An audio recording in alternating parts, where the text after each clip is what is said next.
And we're live. Welcome to the Liquid Swan channel. I'm your host, Liquid Swan, and I'm here chatting with Hitman. How are you doing, Hitman? Oh, thank you for having me on, Liquid Swan. I know, it's great to be here. I'm good, thank you. That's great. Well, I'll start off with a few questions, or with one question, and see where it goes from there. So, who are you? What is your background? What is your backstory? Well, I'm from a relatively small town in the east of England, broadly speaking. Yeah, I'm from a sort of lower middle class background family. Yeah, sort of work in the local area, and if if people are wondering how I got into these spheres, well, Hmm. I think I just noticed a lot of what was going wrong with the world, like most people, and it's sort of interesting because I started out on the more populist end, and kind of got red pilled in real time with all the crazy stuff that's happened. So Yeah, I kind of I know how you feel. That's sort of how I got into it as well. Also came from lower middle class, basically, as well. But yeah, that's kind of funny. It seems like there's a lot of us come from the same like sort of backstory. yeah, I also think there's an awful lot of low middle class people. So perhaps it's just the mindset of I think there's an expression that's once been used that we the sort of people that we are, we actually have something to lose and a little bit of stake in civilization like not collapsing. Yeah, So yeah, yeah, it'd be better if it did not. um, no. so what was the catalyst, like the first thing that got you involved, like even in your populism?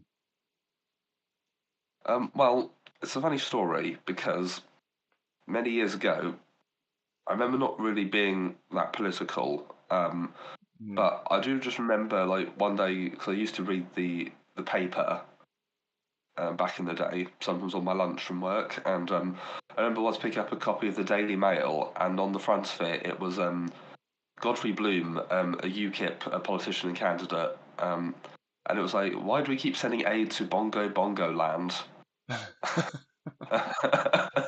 that's funny. Like yeah, it caught my attention, and I was aware of UKIP before then, but that kind of like I kind of got interested in them after that point because it seemed that well, it seems like a very sensible thing that he's saying. Yes, he's saying it in a bit of a cartoonish way, but there's nothing wrong with what he's saying. Why are we sending money to Bongo Land? And Yeah, and just seeing the hysteric replies to it, like, "Oh my God, this is racist. This is offensive." Well, no, this is a sensible sentiment, albeit maybe said in a bit of a silly, cartoonish way. And yeah, I started listening to Farage, listening to a lot of his speeches in the European Parliament, and yeah, I kind of let's just say I was a Brexiteer before Brexit was even a proper thing. well, that's cool. That makes sense. Makes sense. And yeah, people are always gonna whine about that sort of thing when people are like more direct. But that's sort of like what's refreshing about it, you know?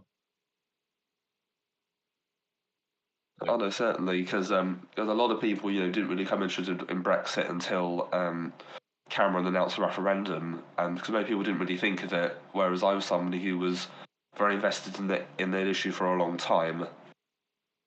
hmm. Oh, so what is your family background, roughly speaking? You said lower middle class. Yeah, so I've got two parents still together. Got a younger brother, and quite a large extended family.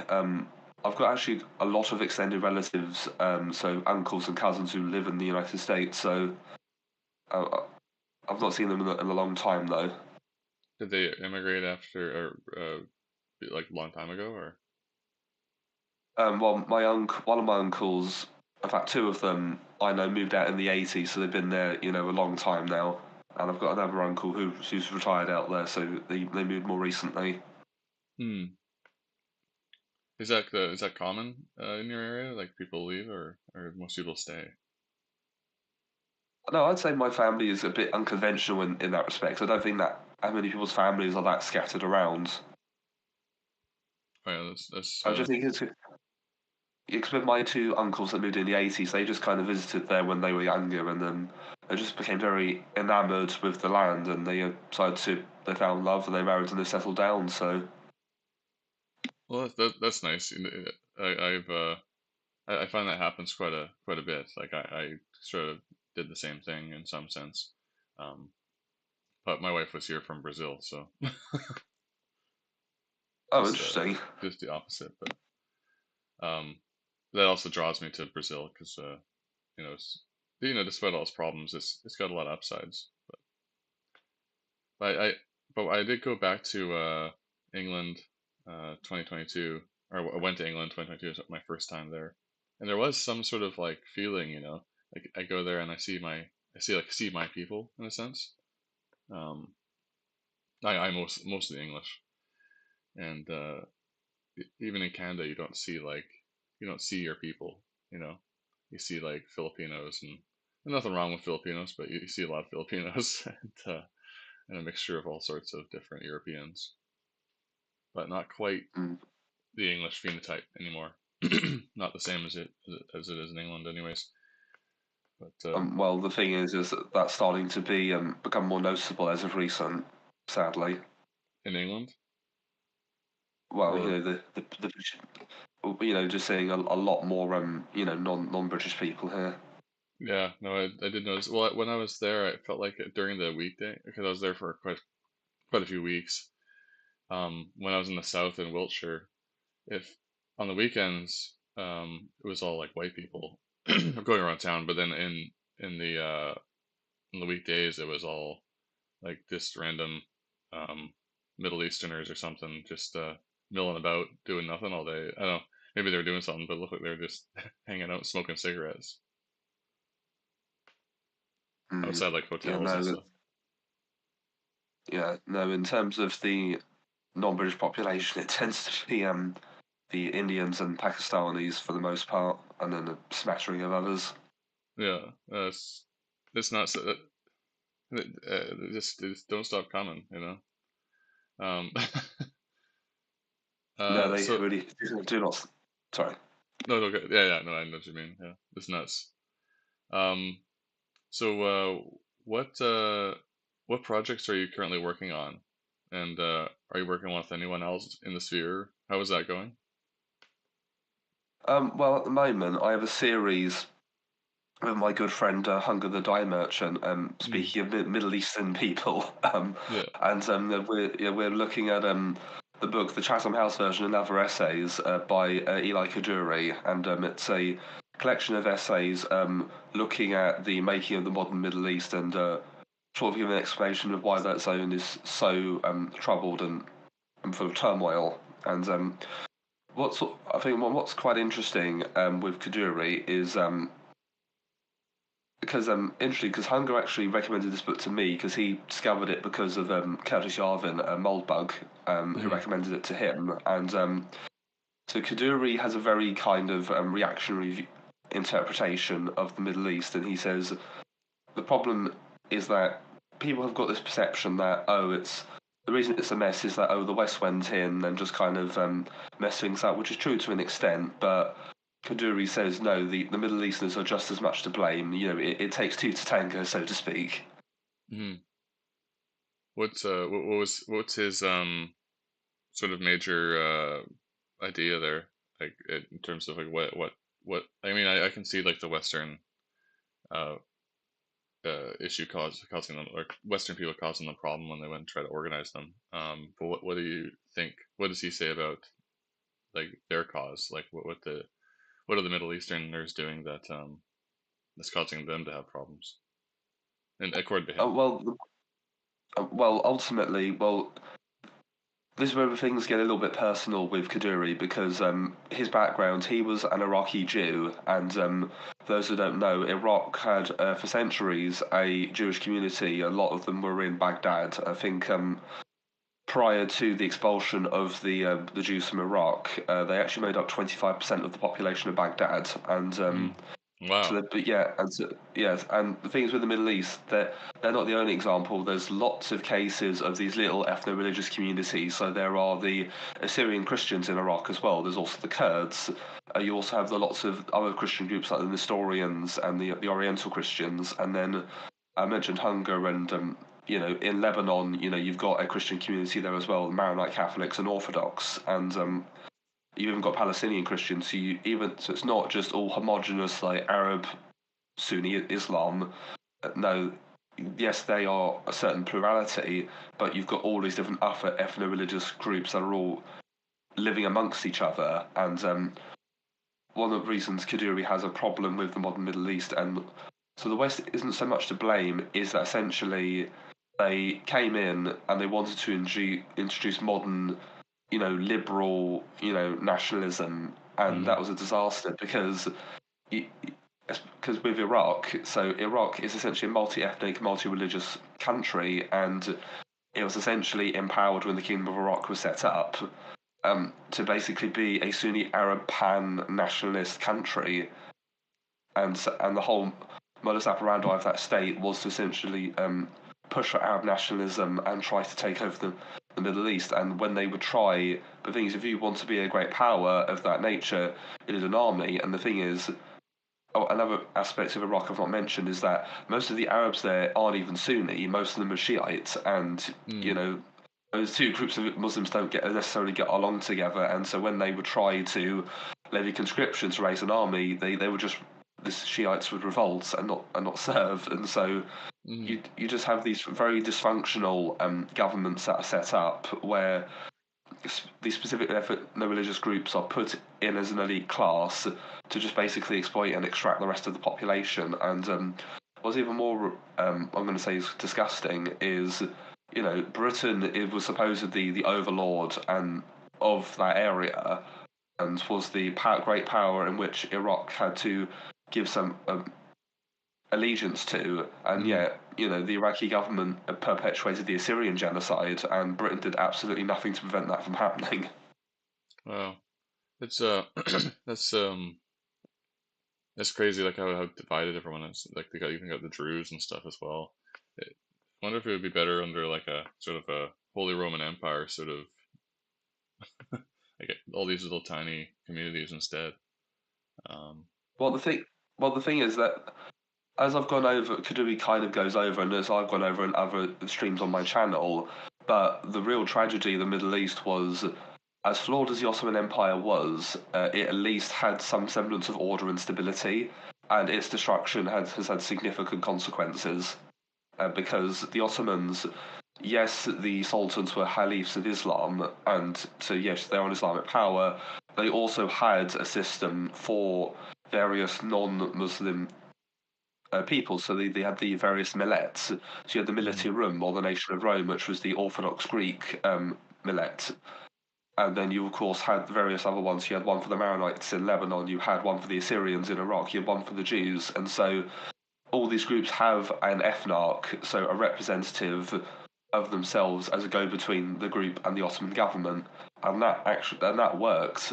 And the Ottomans at least kept order, and the real breakdown began in the 19th century with the Greek War of Independence because the Greeks were one of the most dominant of these millets, and you had the Phanariot too, with this sort of elite governing class in Constantinople, and Greek independence basically destroyed any influence they had.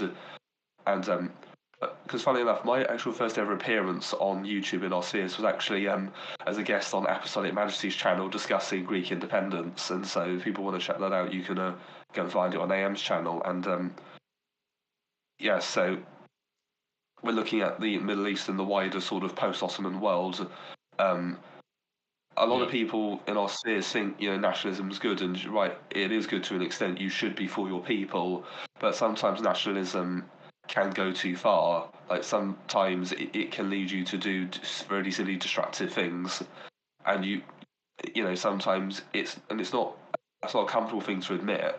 Like your nationalism can sometimes leave you in a worse position than where you were before, because if you're a small group, you can't exert very much power, and you can't really effectively be independent. So you have to operate within a power structure with other more powerful groups involved. Yeah, you sort of have like it's like a bunch of like sons sort of being controlled by a big father. Seems like that model might have worked It, better.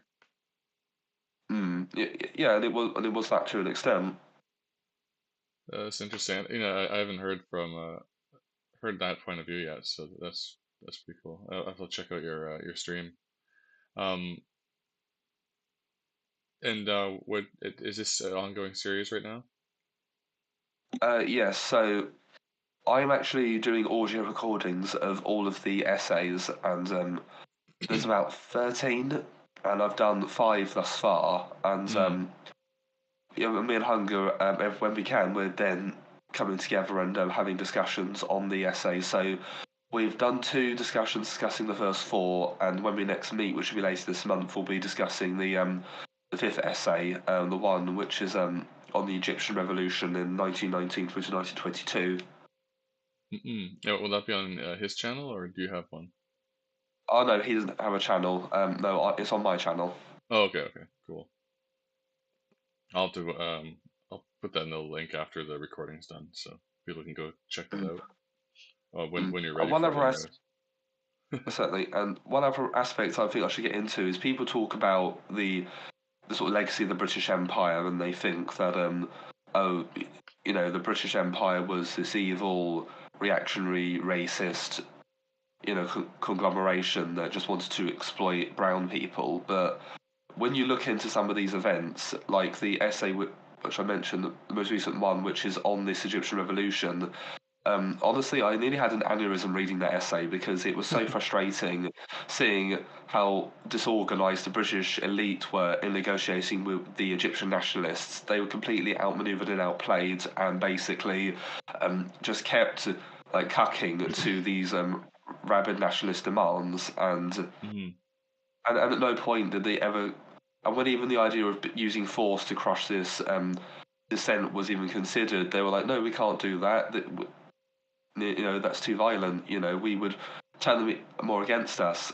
And it's like your opposition. So the main opposition were the Egyptian Wafd Party, who were an Egyptian nationalist group who would literally employ um, terrorist campaigns that would actually assassinate rival politicians. They even assassinated the British Governor General of Sudan. So this group are literally directing hostile, violent actions against your government and its representatives, and you're deciding to try and negotiate them in good faith. It's just absurd. That's crazy. Do you remember the years that was? The So this was 60s? 1919 through to 1922. Oh, okay, okay. That was early then.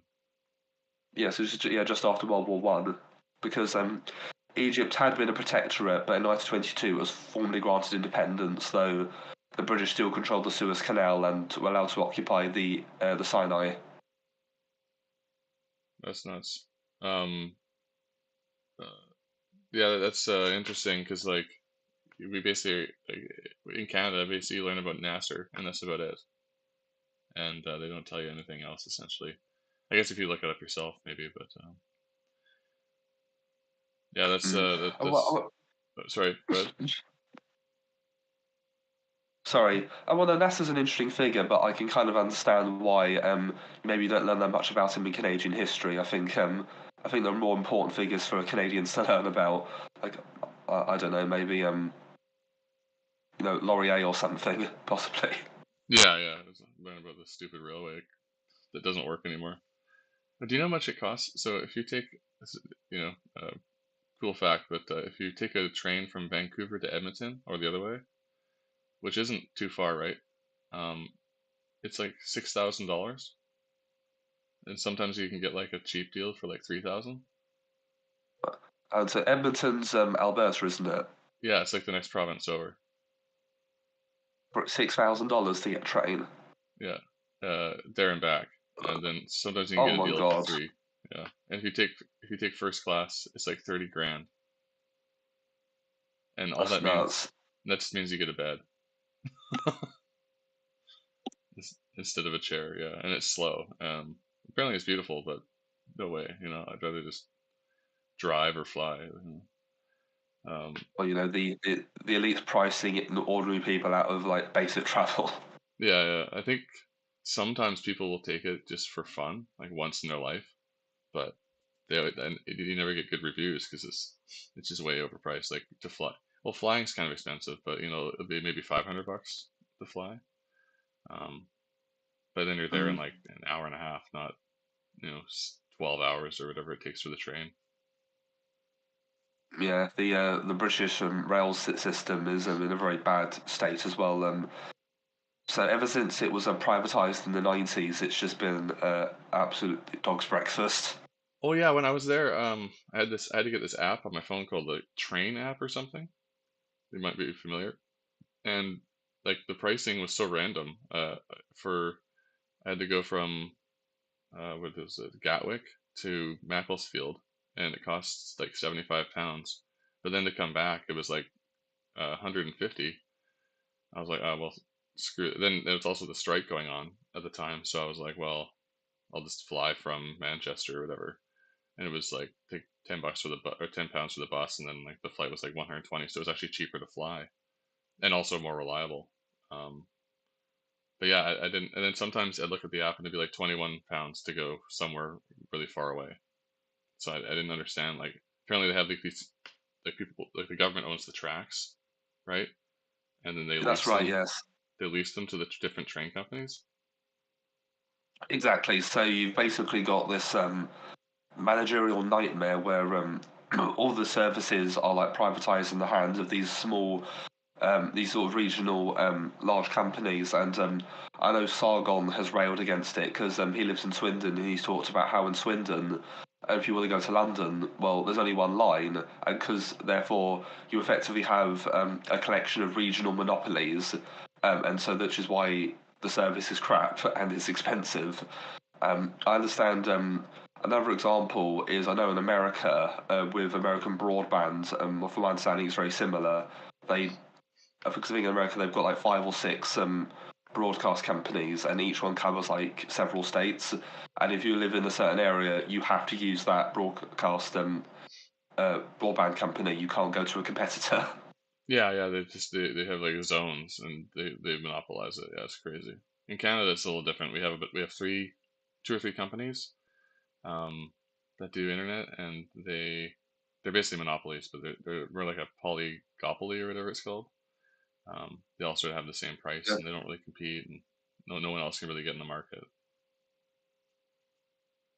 But yeah, I know yeah. that I know that feeling. But yeah, I don't know why they if you're gonna have like if the government's gonna own the tracks, you think they would just maybe privately run the trains or something, but have it under one scope. I don't know. Possibly. I remember the Lotus Eaters actually did do a video because there was a book that on the privatisation of British Rail, which is called Broken Rails, and it's a book the Lotus Eaters did cover in this video. And basically, privatisation of the railway isn't necessarily a bad thing. It was just a bad example of privatisation. A bit Yeah, like yeah, how the NHS is a bad example of a state-run health system. yeah, yeah. Like there's a ferry corporation. It's owned by the government, 75% owned by the government, and this is in British Columbia because there's a lot of little islands, so people have to take ferries to get to different islands from the mainland. And at one point, it was just government owned. Then it had some scandals, and then the government decided to privatize it. So it's sort of at arm's length. Like the government subsidizes it, but it's run privately, like for profit. But only about 25% of the shares are private. The government owns the other 75. And I guess the idea is to get it away from like the ministers, so that they're not like responsible when they mess up. Mm. But and at first everyone was kind of pissed because like the prices went up, but now the system kind of works. And as the government's been sort of like in recent years been trying to grab it back and pull it back into like the minister's control, it started through like extra subsidy.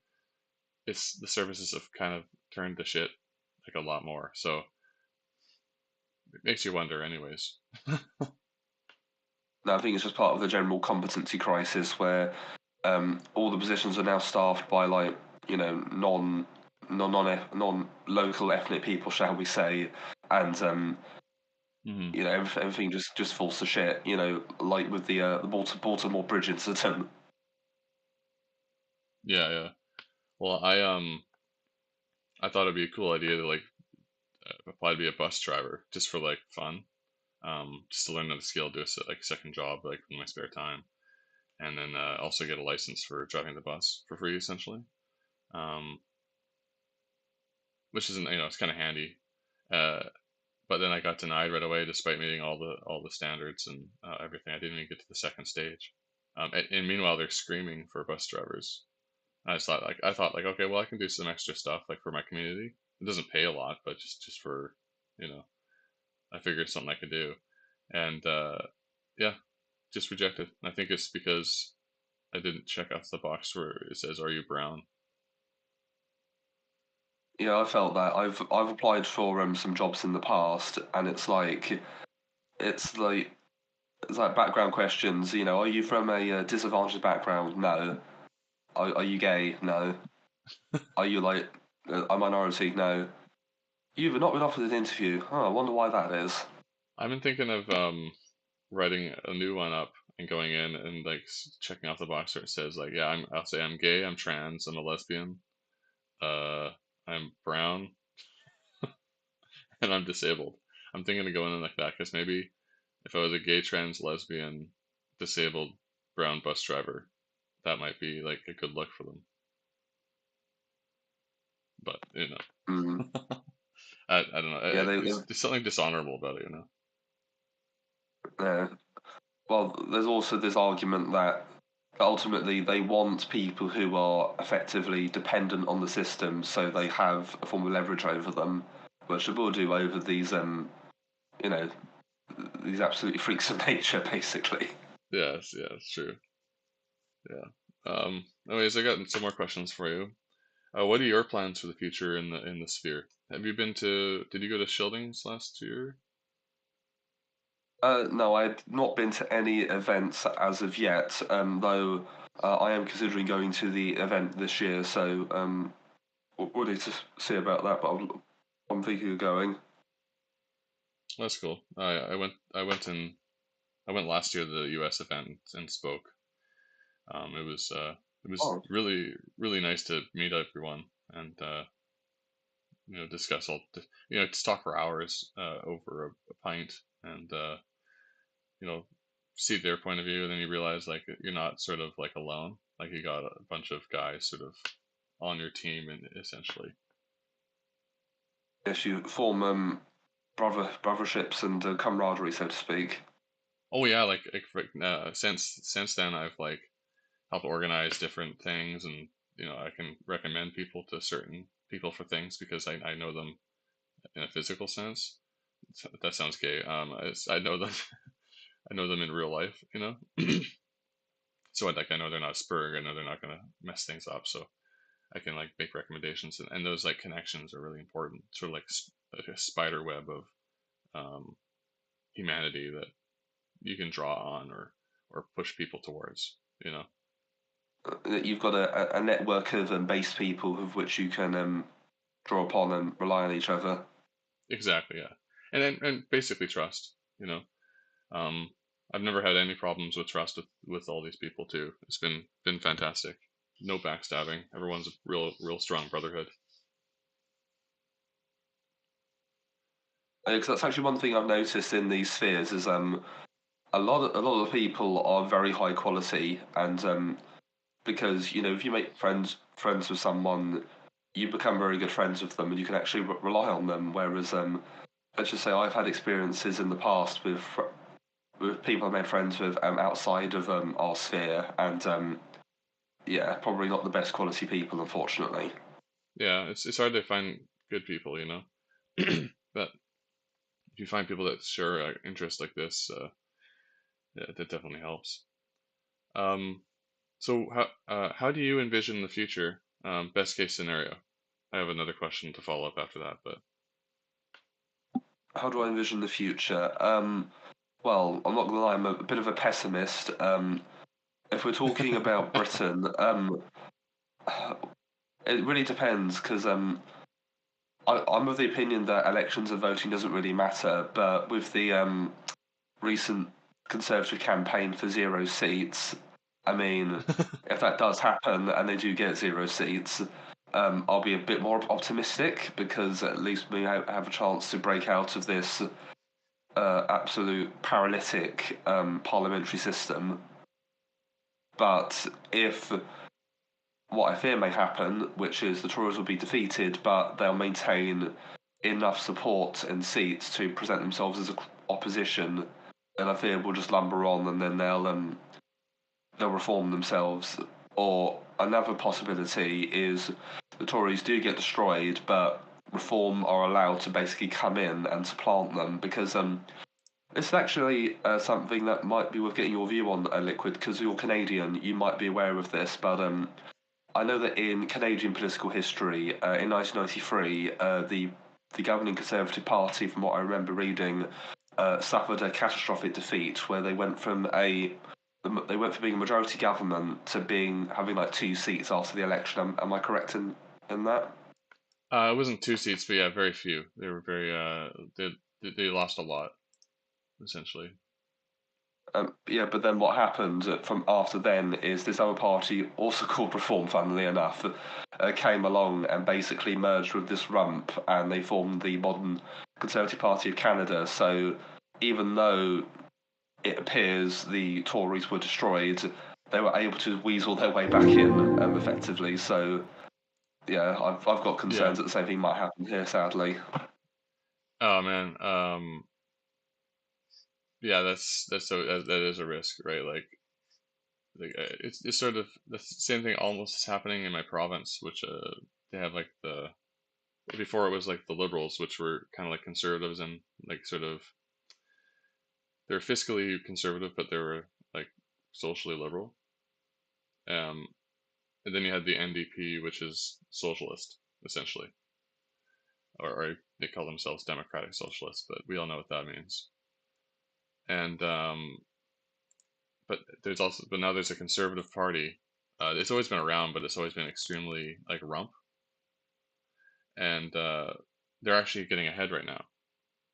So, but but it's also splitting the right vote, so that now the socialists are probably just guaranteed to be in for the next couple terms, which probably won't happen because they mess everything up. So hopefully, people wake up to that. But yeah, I don't know. But honestly, I agree with you. I don't think voting matters, and I think I'll probably go and spoil my ballot or vote for some. I might even vote for the communist guy just as a joke, you know, because he's not going to win. Just spoil ballot with like 0 seats or something. Yeah, yeah, yeah. I'm down for the I'm really down for the 0 seats thing, but it wouldn't really apply here because we don't have that. Like you guys have that party, the conservatives, which are like basically they've never not been in power or opposition, right? Roughly speaking. Well, they've been in opposition, but they've spent far more years in power than they have been in opposition Yeah, for their history. And yeah, also, you have to remember as well is that they are at the moment the oldest political party in the world because so because they were just originally in the 18th century, you just had the Tories and Whigs, but in the 1830s they founded what's called the Modern Conservative Party. I think it was 1834, and hmm yeah, so for nearly 200 years, we've had this modern iteration of the Conservative Party. So their innings they've been around a lot longer than most other modern parties. yeah, And yeah. as academic agent has sorry, No, go ahead, go ahead. and as academic agent has gone into, and as Absolute Majesty has gone into, they repeatedly betray their own side and their own base by constantly doing what the progressives and left want. Because first it was Robert Peel with the Corn Laws and trashing protectionism, and then have Disraeli, enfranchising the working classes. Uh, then you've got Churchill and the post-war consensus, just adopting all of the socialism and welfare. And then we've got the modern Tories with, mass immigration. So it's repeated betrayal, betrayal, betrayal. So 0 seats. I want them destroyed. Yeah, that would that's like the prestige, right? Like that. zero seats would like destroy their prestige, like a big slap in the face. Which that would be friggin' that would be fantastic. Uh, not that I hope you guys suffer under the Labor Party, but I mean, at this point, what's the difference? Mm.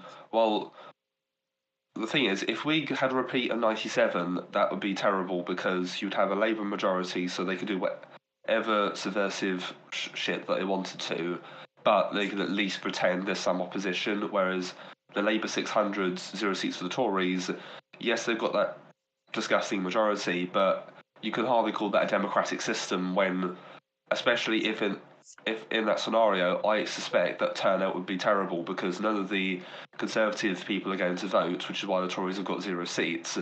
Therefore, how is that a legitimate election where only half the population, or even less than half, votes, and they all vote for that one party? Another point thing AA's pointed out is that in that scenario, they can't kick the can down the road and say, "Oh, it's our opposition." This what opposition? You're basically the gay progressive right. Yeah, exactly. Yeah, that's crazy. Um, so how do you? So I asked you how you envision the future. Best case scenario, it's not looking very rosy. Um, uh, No. so now I'll ask you, what? How do you envision the future? Worst case scenario. Well, what again? As I said, the worst case scenario is the Tories are defeated, but not defeated so badly, and they can recover, and we're just stuck in this two-party system ad infinitum for the rest of time, while we continue to be smothered in mass third world immigration, and yeah, we just turn into a cyberpunk hellhole, basically. Oh, I was so years ago before I started getting into this, I was kind of normie pilled in some sense, and this is probably like 2013 or something like that, and I was this busy guy, I had kids and stuff, so I wasn't really doing much. Um, but even then, I thought like all this immigration to Europe. My thought was, so I tried to like, so the thought popped in my head that there was something wrong with it, and then it just from like the fact that you'd be destroying a culture or many cultures in Europe, and so I was trying to explain to my like default leftist friends that like if you bring all these people in and it causes a lot of problems, and it's like Europeans are sort of backed up against the wall, what do you think's going to happen? They're just going to like let it happen. That's one option, obviously. That's not historically what happened, though. What historically happens is there's like a reaction, and then people are removed, right? So even then, I was thinking like, there's a chance that that could happen, um, but but it wouldn't be good. Like you wouldn't want to watch tens of millions suffer.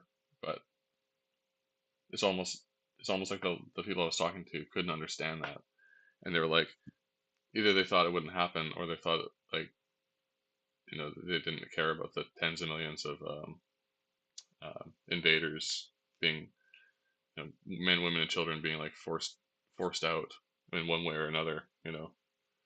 Um, but we've seen, but if you have people have knowledge of history, like when you have to move lots and lots of people, lots of them don't make it. So No, if you look at especially the partition of India and Pakistan, oh, that was a total bloodbath. yeah, exactly. Or even like the Goths running away from the Huns, like across Europe, right? And then entering Rome, the Roman Empire eventually. Like hundreds of thousands of them died.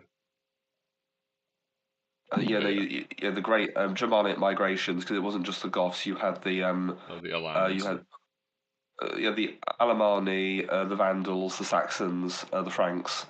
even the Bulgars, I think, came during that time, didn't they? But they went to Bulgaria. A bit later, Yeah, okay, later, yeah, and then later on, you also had the Magyars who would form Hungary in the ninth yeah. century. No, that's interesting. Yeah, a lot of I guess we could go quite a bit into that too if we had more time. But Well, it's anyways, interesting, but so yeah, go ahead. uh, yes, because well, Oh, another historian that I've been doing some work on, which you may see more on my channel in the future, is Arnold Toynbee, who wrote The Study of History. Hmm.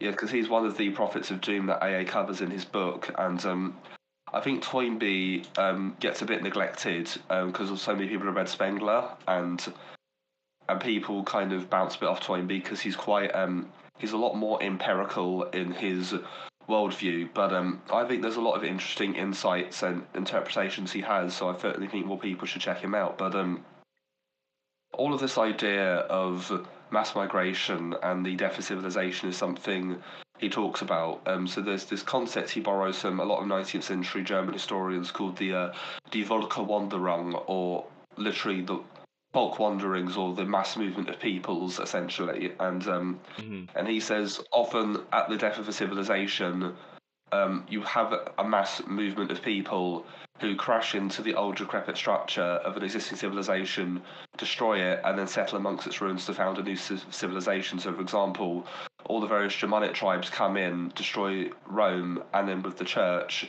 form the new European civilization. You also see the same with in the Bronze Age, when you have the Bronze Age collapse, you have the various sea peoples who destroy a lot of Bronze Age civilization, and then new civilizations are founded from these new peoples. You also have the Achaeans who move into Greece, where we get Hellenic civilization, or the origins of it at least. Of course, you've got things like the Mongols. The Mongols come in and destroy China, they destroy Iran, they destroy Russia, but then you know all, but they end up then adopting a lot of these new. You literally have the Yuan dynasty under Kublai Khan, so you have a Sinicized Mongolian states. You have a Iranic Mongolian state in the Ilkhanate, Hmm. and then of course even to this day, people say that Russia's not a proper European country; it's an Asiatic horde, and it all goes back to this these links to the Mongol invasions. Yeah, that's right. That's interesting. Even Rome, like their at least their narrative founding of ex Trojans or something like that. That sort of follows that as well, and how they took the To those women. yeah, to an extent, yeah. Yeah. That's another pattern of history, I suppose. That makes sense. I read a little bit about Tim Toynbee because of I read A's book, but I'll have to get back. I'll have to get into that more. No, the study of history is definitely worth reading. But it's basically the original work is 12 volumes, but good luck trying to find them because they are out of print. I got very lucky and was able to score 1 through 6 in for £100 on eBay. But your best bet is the abridged 2 volume edition, which is still in print from Oxford University, and that's not too expensive. So How how in depth is it the original version, the parts that you have? oh, it's incredibly in depth. Yeah. So, but I mean, the abridged version is still very good because I won't lie. I think I nearly went insane trying to read the unabridged version because of how like in depth it goes No. and how long it is. Yeah, I've only read 1 through 4 of the unabridged version, and 5 and 6 just look so daunting because of how big they are. Yeah, yeah. That's great. That's pretty cool. It's funny how it's hard to find certain books, you know. Um, like even when I bought Decline of the West, I wanted like the non-abridged version. I wanted both volumes, and it was I found some crappy publisher. I can't remember the name of it, and it's really sort of like photograph printed. I don't know how to explain that, but they must have taken some original book and then just like photocopy every page and then like basically stick them together. It's absolute garbage, but it was the only one that was like $50 at the time. Well, thankfully, Spengler and Toynbee, there's actually a lot of editions of his books in print now, thanks to various distant publishers. So it's actually not Yeah, that hard to get hold of Spengler. yeah. But No. yeah, This was years ago, but yeah, sadly, because Toynbee wrote a lot of other material, but a lot of his other material is sadly not in print anymore. And in fact, you mentioned crappy publishers. There was actually a publisher I'm aware of called Forgotten Books who do this exact thing. They literally just take older editions and just like photocopy them. And they've actually got a lot of Toynbee's secondary material, but it's all like secondhand, like photocopies, so the editions aren't great, but Hmm. they're better than nothing, I suppose. So, Yeah, yeah, that's true. Better than reading a PDF usually too, because usually you can get those, but I don't know, I find it hard to read on my phone. well, if you have a Kindle, that's a bit better because it's at least the size of a book, I suppose. Yeah, true, true. Well, I don't mind the what do you call it, the EPUB. I mean, they're kind of like sometimes they come out like crap, like you'll be reading it and it's like a bunch of uh, some random word will be a bunch of numbers. Um, but usually Mm. it's fine. Usually it's fine. The PDF I find because you have to like zoom in and then like turn the phone and a little bit of a pain in the ass. But so, I mean, it's better than nothing, I suppose. But can't beat paper, you know. Yeah, because for a long time I actually was a bit of a Kindle enjoyer. I'd only read on Kindle, and then a few years ago I went back to paper again because I thought, well, considering the times we live in, there's a good chance a lot of books might just get censored or banned or burnt. So physical Yeah. editions are the way to go. Well, I got this. I actually got this thing because I was thinking of getting a Kindle as well for the reasons you said. But I was worried about being able to upload books onto it that are like I don't know what you call they might restrict them. So I got this thing called a Remarkable, and it's basically just like a Kindle that you can you can write on it, and there's no restriction on what files you can read on and stuff like that. So, um, Mm. but the thing is, it was really fucking expensive, like $700 at the time. Oh wow. But it's basically having unlimited paper because you can save files and upload them to different places, and you can write on it, uh, take notes and stuff. I'm not trying to advertise it, but I found that was like the only thing at the time. I think they have other ones now that you can do that with, but at the time this was the only option. I bought it like right away. um, but I have tons of books on it as a result. But yeah, Mm. my wife just uses it for school because it's like just so easy for her. Yeah, so but we're basically at the end. But you mentioned some projects you're working on. Would you like to go into those again just before we end things and give the audience some insight on that? Yes, I'll be carrying on the rest of the Chatham House. So there'll be more audio recordings of the essays coming out throughout the year, and more discussions with Hunger of those essays. So stay tuned for those. As I said, I'm also working on something Toynbee related. So I actually did a video on the introduction of the study of history on New Year's Eve last year, and there's going to be a following up coming to that in the next month or so. So stay tuned for that. And yeah, they're the only really sort of like long term things I've got going on at the moment. That's good. And you're probably going to be at the Witten. There's a chance I will be, yeah. Okay, that'd be cool. I won't be able to go there. Just way too out of my way right now. Yeah. But it is fun. I definitely recommend you go. I recommend everyone go. Uh, Also, I just want to mention, uh, before we leave, I'm going to try to do these every Saturday morning, 6 a.m. Vancouver time, which I think is what 9 a.m. or noon on your Well, end. here it's 2 in the afternoon Oh, UK two. time. Okay, so 2 in the afternoon, yeah. So hopefully we'll do this every week. Hopefully we'll have you back on maybe in a little bit if you're available. See, Okay. get updates from you and guys, but we'll see how it goes. Um, I'm new to this, and I'm really glad, thankful for you coming on. It was great to have this chat. I learned a lot of new things. Hope everyone else did as well. So thank you. No, that's been wonderful, and thank you for having me on. All right. Well, you have a good rest of your weekend,